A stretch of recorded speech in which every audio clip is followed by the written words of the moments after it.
Stokes County historically has been designated as an economically distressed county. So an estimated 20 to 40 million in tax revenue is just a huge sum for a economically distressed county. Now, money isn't everything. I know this. I know that Stokes County is rich. It's rich in people. It's rich in people who aren't afraid of hard work.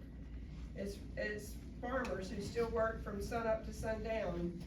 We're rich in our commitment to our communities, to each other. We are rich in our natural resources, which we all like to take advantage of. We like Hanging Rock State Park, our beautiful mountains, Mortauk Park, our river. Families come here to enjoy that. My family enjoys that. Our heritage, our dedicated teachers, our school employees, and our schools that are top tier in the state that outrank much larger counties around us consistently. But you know what's a shame? Is that we treat our students in a manner where they are asked to be at the top of their game when they are trying to learn in buildings that were built in the 1950s, with roofs that leak, with mold, with paint that's peeling, and with HVAC issues, in conditions that you and I wouldn't want to work in, much less learn in. We fuss about schools having to close when there aren't enough students in an economically disadvantaged area anymore. But when we're offered something that could be a game changer for our county, for our schools, for economic development, we don't want it. Because at the end of the day, we want new schools. We want more than 4 deputies on the roads at one time in Stokes County. We want a new hospital. We want water and sewer and infrastructure everywhere. But nobody wants to make a sacrifice to get those things, or to make a hard decision, as has happened in the past in this county, because I've been in this for over 20 years now. And the definition of insanity is doing the same thing over and over and expecting a different outcome. And that's what our county has been doing for the last 30 years or more. Tobacco farming is gone. I don't know if they used to grow tobacco on that property, but I would guess they probably did years ago. And that's just not coming back. As much as all of us hate that, it's just not coming back. All I've heard when I was on the Board of Education for 15 years and now as a commissioner for 5 has been that our county cannot expect to keep putting the tax burden on homeowners and small businesses of this county. You simply can't provide all the needs of a county, and especially grow a county, based on ad valorem taxes. Everybody in this room knows that. It's not gonna happen. We need businesses, manufacturing, jobs. Stokes County Schools is the largest employer. Duke Energy is the largest taxpayer, around $6.5 million a year. They pay their fair share, as some have tried to state that they don't, but they do.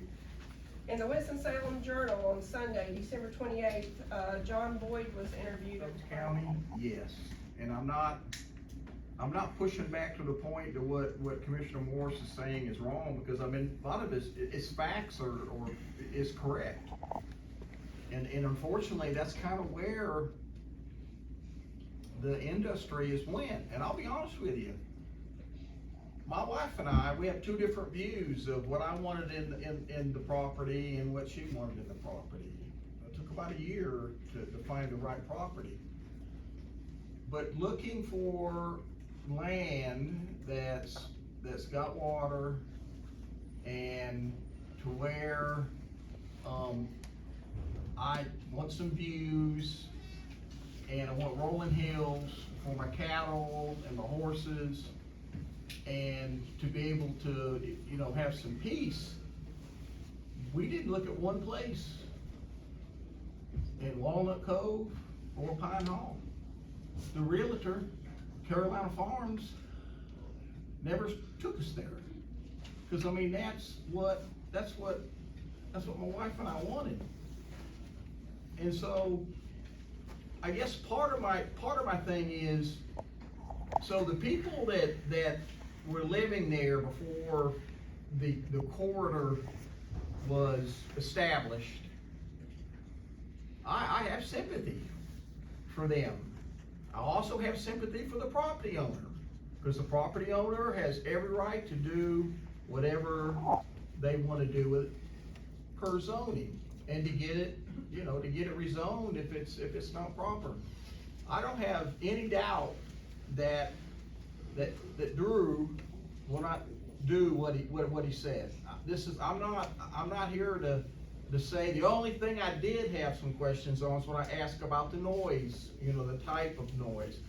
Because Mr. Smith, I mean, he corresponded with me a few times, and especially on email, and his stuff was different. His stuff wasn't emotions. His stuff was pretty methodical, and it really had me, you know, kind of spin a little bit. So, you know, with that, I still got a little bit of a doubt, but the long story short, I would have listened to cows mooing, chickens. That's just me. That's just what I want. So I mean, if Drew would say, hey, I'd like to know if I could buy some of your property on the other side of the pasture, I wouldn't sell it to him. I mean, even for $1 million, because it's my quality of life. But I get it. It's not all, you know, it's not everybody that has that dream. But at the same time, I have to go with my integrity, and I just can't. I can't support it.